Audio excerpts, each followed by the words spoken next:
बेले बेले आम एमती किसी बंधन में बांधि हो पड़ू जहाँ आम निजक मुकुलाई पारि न था किंतु आम भितर एमती किसी रही किसी पोटेंशियल रही जहाँ को व्यवहार करी आम बहुत आगू आगे पारिबा। तो आज कहानी यही संपर्क में। नमस्कार, मु श्रीधर चंद्र पंडा आपण मानक मोर YouTube video channel digital success point को पुणी थे स्वागत करुछि।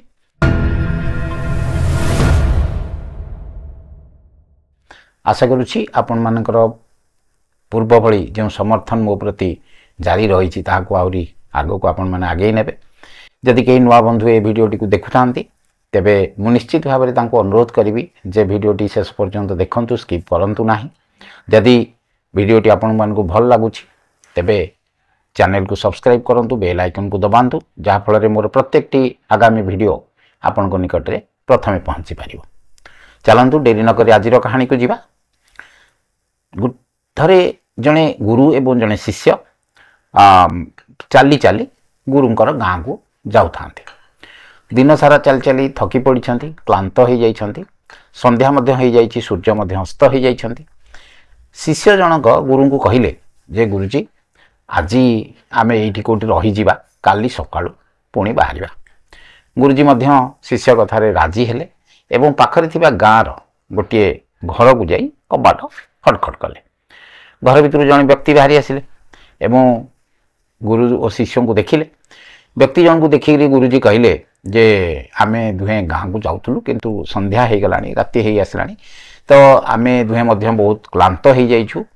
आमे भावुछु आपण घरे आज रातिटा टिके रहीजु। व्यक्ति जनक गुरु और शिष्य को घर भीतर को डाकी नेले एवं घर भीतर को जितेबाला गुरुजी और शिष्य प्रवेश कले, गुरुजी देखिले जे से घर में बहुत कम आसबाब पत्र थिला एवं घर आसबाब पत्र से अनुमान करनेले जे व्यक्ति जनक बहुत गरीब लोक थिले। तो किछि समय बसला परे से व्यक्ति जन को गुरुजी पचारे जे आपन कौन करती, कौन काम करती। लोकटी कहला जे मोर बहुत गुड़िए जमीबाड़ी अच्छी किंतु जमीबाड़ी मु करे नाही, कहीं गाँव लोक मैंने समस्ते कहते जे जमी गुड़िक टांगर जमी, एतिरे किछि फल फूल हो पारिबो नाही, चाष हो पारिबो नाही, तेणु मोर जमीबाड़ी मु चाष करे नाही। गुरुजी कहले तेबे तुम चलुछ केमती, तुमर दैनंदिन गुजराण केमती मेटुछि। व्यक्ति जनक कहला जे मोर गोटे महिषी अच्छी, से महिषी जहाँ क्षीर दिए से क्षीर को मुझे बिक्री करे एवं से मोर गुजराण मेटी जाए। गुरुजी आउ किछि कहले नहीं, चुपचाप रहिले। पुणी राति विश्राम नहीं गले। समस्ते शोई पड़ला परे गुरुजी कौन कले शिष्य को उठेले, कहले चलो जीवा। शिष्य उठी पड़े एवं से कौन कले ना सी जो लोकटीर जो महिषीटी थिला से महिषीटी को नहीं गुरु शिष्य चलले।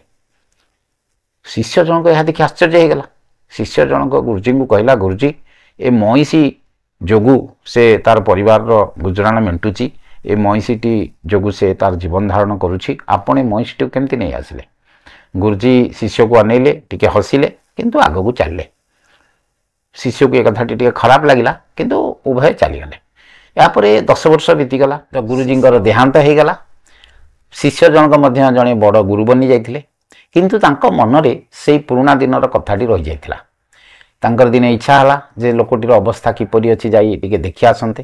तेणु से दिने बाहरिले, से गाँ को गले एवं गाँव में जाई देखिले जे गरीब लोकटीर कुड़ियाटी जो स्थान रे थिला से स्थान रे गोटे बड़ आलिशान बंगला हो जाइछि एवं बंगला सामने बहुत बड़ बगीचा अच्छी।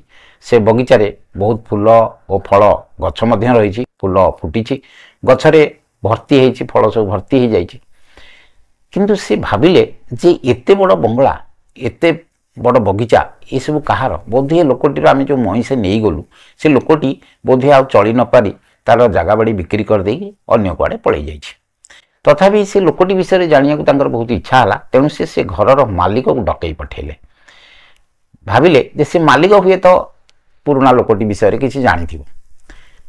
जेतेबेले से घरर मालिक आसिले से ताको चिन्हि पारिले प्रकृति में से मालिक जनक से ही पुराना गरीब व्यक्ति थिले एवं तांको सहित कथा हला परे तांको से निजर परिचय देले एवं कहले जे बहुत दिन तले 10 वर्ष तले आमे गुरुंकर मोर आसीथिलु, आपनक घरे राति रे रहिथिलु एवं से लोकटी मध्य तांको चिन्हि पारिला एवं तांको कहिला जे अरे से दिन राति रे आपण माने कुआड चली गले, ଏବଂ ଆପଣମାନେ ଗଲା ପରେ ମୋର ମଇଁଷି ମଧ୍ୟ ସେ ଦିନଠୁ କୁଆଡ଼େ ଚାଲିଗଲା।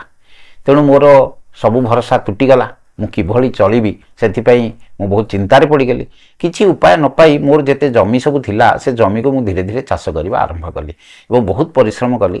କରିବା ପରେ ଜମିରେ ମାନେ ଫସଲ ଉତ୍ପାଦନ ହେଲା ଏବଂ ଭଲ ଫସଲ ଉତ୍ପାଦନ ହେଲା ଏବଂ ଗଛ ଗୁଡ଼ିକରେ ମଧ୍ୟ ବହୁତ ଫଳ ଫଳିଲା, ଯାହାଫଳରେ ମୁଁ ଧୀରେ ଧୀରେ ଧୀରେ ଧୀରେ ଏ ଗାଁର ସବୁଠାରୁ ଧନୀ ବ୍ୟକ୍ତି ହେଇଗଲି।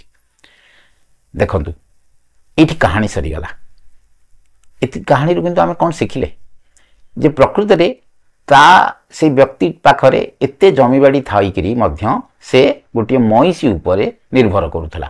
ମଇଁଷି ଯାହା କ୍ଷୀର ଦେଉଥିଲା ସେଇ କ୍ଷୀରକୁ ବିକ୍ରି କରି ସେ ତାର ଜୀବନ ଚଳାଉଥିଲା। କିନ୍ତୁ ପ୍ରକୃତରେ ତା ପାଖରେ ଅମାପ ସମ୍ପତ୍ତି ଥିଲା, ବହୁତ ଜମିବାଡ଼ି ଥିଲା। ଯଦି ସେ ପ୍ରଥମରୁ ଚାଷ କରିଥାନ୍ତା, ତାକୁ ସେ ଜମିବାଡ଼ିକୁ ବ୍ୟବହାର କରିଥାନ୍ତା, ତାହେଲେ ସେ ମଧ୍ୟ ବହୁତ ଉପରକୁ ଉଠି ପାରିଥାନ୍ତା। କିନ୍ତୁ ଗାଁ ଲୋକମାନେ ଯେଉଁ ତାକୁ କହିଥିଲେ ଯେ ଜମିବାଡ଼ି ଗୁଡ଼ିକ ଟାଙ୍ଗରା ଜମି, ଏଥିରେ କିଛି ଫଳ ହେବ ନାହିଁ, କିଛି ଫସଲ ହେବ ନାହିଁ, ସେଇ କଥାକୁ ସେ ମନରେ ରଖି କିଛି ପରିଶ୍ରମ କରୁନଥିଲା। ମଇଁଷି ହିଁ ତାକୁ ବାନ୍ଧି ଦେଇଥିଲା।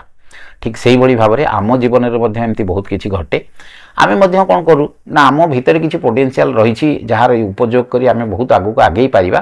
କିନ୍ତୁ ସାମାନ୍ୟ ଏକ ଚାକିରି ଭିତରେ ଆମେ ଆମ ନିଜକୁ ବାନ୍ଧି ଦେଇଥାଉ କିମ୍ବା ପରିବାରର ବନ୍ଧନରେ ଆମେ ନିଜକୁ ବାନ୍ଧି ଦେଇଥାଉ, ନିଜକୁ ମୁକାଳି ପାରିନଥାଉ। କିନ୍ତୁ ପ୍ରକୃତରେ ଆମ ଭିତରେ ଯାହା ପ୍ରତିଭା ଲୁଚିକିରି ରହିଛି ସେ ପ୍ରତିଭାକୁ ଆମେ ଚିହ୍ନିବା ଦରକାର ଏବଂ ସେ ପ୍ରତିଭାକୁ ଉପଯୋଗ କରି ଆମେ ବହୁତ ଆଗକୁ ଆଗେଇବା ଦରକାର, ଯାହାଫଳରେ ଆମେ ବହୁତ ଉପରକୁ ଉଠିପାରିବା। ବର୍ତ୍ତମାନ ଯାହା ଅଛେ ସେଥିରୁ ବହୁତ କିଛି ଅଧିକ କରିପାରିବା ଏବଂ ଆମ ନିଜର ଏକ ସଫଳ ଜୀବନ ଆମେ ସୃଷ୍ଟି କରିପାରିବା। ତ ମୁଁ ଆଶା କରୁଛି ଆଜିର କାହାଣୀ ଆପଣମାନଙ୍କୁ ନିଶ୍ଚିତ ଭାବରେ ଭଲ ଲାଗିଥିବ। ଯଦି ଭଲ ଲାଗୁଛି ତେବେ ଲାଇକ୍ କରନ୍ତୁ, ସେୟାର କରନ୍ତୁ ଏବଂ ଯଦି କେହି ନୂଆ ବନ୍ଧୁ ଦେଖୁଛନ୍ତି ତାହେଲେ ଚ୍ୟାନେଲକୁ ସବସ୍କ୍ରାଇବ୍ କରନ୍ତୁ, ବେଲ୍ ଆଇକନ୍କୁ ଦବାନ୍ତୁ, ଯାହାଫଳରେ ମୋର ପ୍ରତ୍ୟେକଟି ଆଗାମୀ ଭିଡ଼ିଓ ଆପଣଙ୍କ ପାଖରେ ପ୍ରଥମେ ପହଞ୍ଚି ପାରିବ। ଏବଂ ସମସ୍ତଙ୍କୁ ଅନୁରୋଧ କରିବି ସମସ୍ତେ ଭିଡ଼ିଓରେ କମେଣ୍ଟ ଦିଅନ୍ତୁ, କମେଣ୍ଟ ସେକ୍ସନକୁ ଯାଇ କମେଣ୍ଟ ଦିଅନ୍ତୁ। କମେଣ୍ଟରେ ଆପଣ କ'ଣ ଭାବୁଛନ୍ତି ତାହା ଲେଖନ୍ତୁ, ଯାହାକି ମୋତେ ଆଗକୁ ଆହୁରି ଭିଡ଼ିଓ ତିଆରି କରିବା ପାଇଁ ପ୍ରୋତ୍ସାହିତ କରିବ। ଆଜି ପାଇଁ ଏତିକି, ଧନ୍ୟବାଦ।